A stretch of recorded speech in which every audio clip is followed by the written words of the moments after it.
அவரை நம்பணும். நம்பினாதான் அற்புதம் நடக்கும். மனுஷனை நம்பாதுங்க.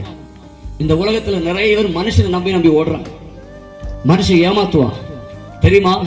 நம்மகிட்ட பணம் இருக்கும்போது, புகழ் இருக்கும்போது, வசதி இருக்கும்போது, ஆஸ்தி இருக்கும்போது, சொத்துக்கள் இருக்கும் பொழுது, பதவி இருக்கும் பொழுது, நல்ல பலன் இருக்கும் பொழுது, சித்தப்பா, மச்சான், மாமா, அண்ணன், அண்ணி, செல்லம், தங்கம் அப்படின்னு ஓடி வருவாங்க.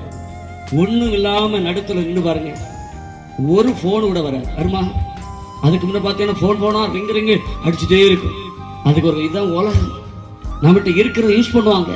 ஒண்ணு இல்லைன்னா கைகளை விட்டுருவாங்க. அதனால நான் சொல்றேன், இந்த உலகத்துல யாரையும் நம்பாதுங்க. சொந்த பந்தங்களை நீங்க முதலிடத்துல வைக்காதுங்க. நீங்க கணவர் கூட ரெண்டாவதா, மனைவி கூட ரெண்டாவது தான் பாருங்க, பிள்ளைகள் கூட ரெண்டாவது தான். நீங்க நிறைய பேர் பாத்தீங்கன்னா என் பிள்ளை படிச்சு காப்பாத்துவா, என் பிள்ளை படிச்சு நல்ல லெவலில் வைப்பா. எங்கே பாருங்க, நல்லா படிச்சு நல்ல பதவிகளை கொடுத்து நல்ல ஜாப்ல கொண்டு உட்கார்ந்து வச்ச பிற்பாடு என்ன சொல்றான்? நீ விகர்லத்து போ, இல்லைன்னா என் சொத்தை எழுதி கொடுக்கலன்னா நான் அப்புறம் எழுதி தாரேன்னா உடனே அந்த இடத்துல ஸ்பாட்ல கொலை. இது பொல்லாத உலகம், மோசமான உலகம்.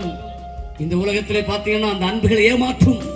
உங்கள் அன்பை உண்மையான இடத்துல கொடுத்து பாருங்கள், உண்மையான ஆண்டவரிடத்தில் செலுத்தி பாருங்கள், நீங்கள் முதலிடத்தில் வைத்து பாருங்கள், ஆசீர்வாதமாக இருப்பீர்கள்.